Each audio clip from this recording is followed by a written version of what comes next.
The Likutei Moharan is a very organized book. And yet, when we read it, it seems sort of like it jumps from place to place. It's just that the organization was done by a very immense intellect. And we need sort of a decoder ring to figure out how exactly it's organized. And so this is provided for us. One of the important commentaries on the Likutei Moharan, the Be'er Likutim, lists 18 rules by which we can derive meaning from the Likutei Moharan in the way that Rabbi Nachman intended us to do so. And while that may sound like a unique concept for a book, we have something similar in the Talmud. The Talmud is organized according to principles. The Talmud is not just a record of discussions of the sages, let's say the greatest hits of the sages. No, it's very intentional which discussions are included. But rather, it is written with a structure that teaches us how to think, how to ask, how to answer. These are the words of Rabbi Yoel Shlita, who taught us about the Likutei Moharan in the context of the Be'er Likutim, a special edition of the Likutei Moharan with many, many complementary texts selected for us on the format of the page. And there's something we could ask about this teaching from Rabbi Yoel. He says that the structure of the Talmud teaches us how to think, how to ask, how to answer. Isn't thinking sort of a process of asking and answering? Why do we need to say both things? What is the novelty of thinking that is not already addressed by saying how to ask and how to answer? And how to ask and how to answer sort of just an explanation of what thinking is? So, Rabbi Nachman in the Likutei Moharan brings us the story of Yaakov, who was very, very intelligent. He certainly knew how to think. And in the context of Likutei Moharan, Yaakov's name is equated with the attribute of intelligence. In a very early translation of the Chumash, that is also an explanation of the Chumash by the way that the Targum Onkelos chooses to translate. It says the Yaakoveni, Esav, when he's tricked by Yaakov into giving over the firstborn rights, the firstborn blessings, he responds to Yaakov saying, "You Yaakov to me twice." What does that mean? This is the guy's name. What does it mean, you Yaakov to me? So the Targum, the translation says, "Oh, you wisdom, you outsmarted me." That's what it means. So, to understand this connection a little bit better, how Yaakov acts in a way that is wise, and how it's actually good what he did, even though it seems sort of tricky, we're going to uncover the novelty of thinking that is not simple asking and answering.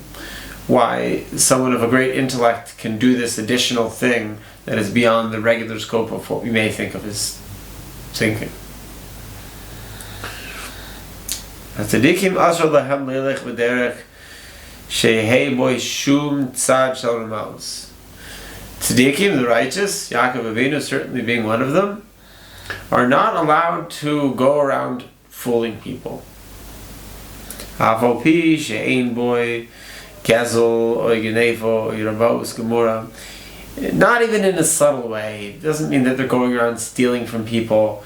And we're not saying they're not allowed to do that, obviously. We wouldn't be calling them righteous if they went around doing such things. But even in a way that their words could be misconstrued. There's a difference between a rabbi who simply explains texts and a rav who makes decisions that's brought out in halacha, that when such a teacher or such an authority is drunk, they're not allowed to issue rulings. Now there's a difference. That a rabbi who explains things cannot issue explicit rulings, but he can continue to explain things.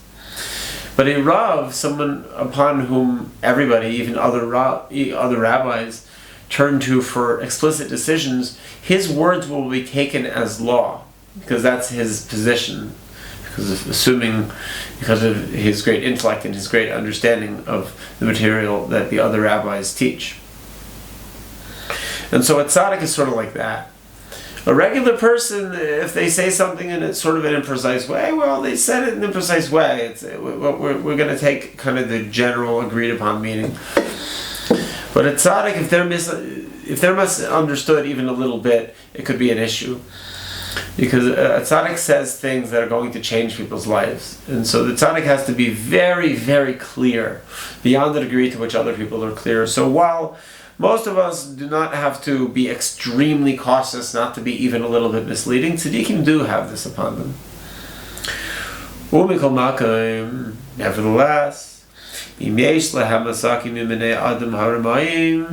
if a tzaddik is dealing with a person who does go around fooling people in an outright way and taking advantage of them and stealing from them, could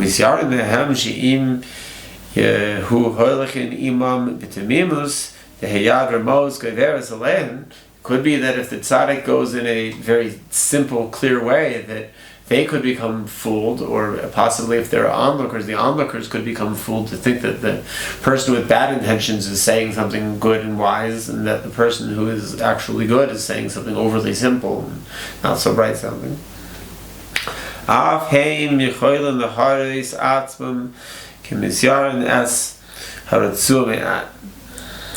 The tzaddik is able to, in that sort of pressing situation, make that the Rasha is concerned, that the bad person is concerned that they also may be fooled if they engage in such talk. Literally, he says that they will be a little bit afraid of the whip, of the strap. Ad kedei shir sheboya hey nishmar mehem. Enough so that they're protected from the intentional trickery of the not well-intentioned person. And Yaakov Avinu, a great tzaddik who would speak simply when needed, but also would be tricksy when needed, when dealing with tricksy people. He also said about his relative Lavan, who was the type of person who would go around fooling people with not good intentions, that we are brothers in trickery. This attribute, this place called trickery, Yaakov can go there too. It's almost like I heard an explanation one time of what the fourth dimension is. It's like if you lived in the second dimension, you just lived in a line. You just lived in just a flat part. Anybody in the third dimension, they could pass through, they could come from above or come from below, and it would just seem like they were randomly appearing. There was so much going on outside of what I understand. So too the fourth dimension is like things just pop in and out of time. Things seem to occur to us in a certain sequence, but someone who's living outside of time, that linear time, so to speak, could just pop in and out. And they could take advantage of people, God forbid, in that way. So it's like there's this place called trickery that bad people, smart bad people, go to in order to push their bad intentions, and tzaddikim have to be able to go to this place as well, and have to go to this place, literally, when the time calls for it.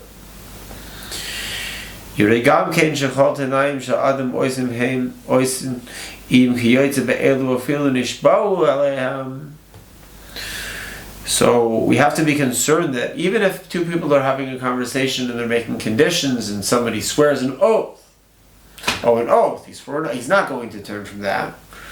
That's seemingly sort of a cut and paste thing here.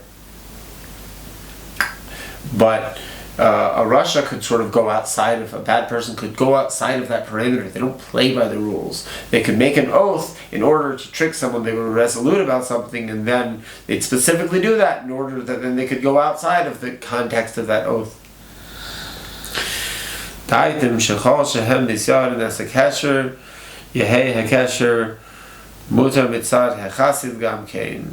And therefore, in the situation where someone could sort of tie a knot and be like, this is the reality as it is, and they could say it in a very convincing way and then go outside of it in order to trick people, the tzaddik also has to like loosen it out a little bit in order to sort of go outside of the regular rules, in order that what happens outside of the regular rules, when it enters the domain of the regular rules, it enters in a good way.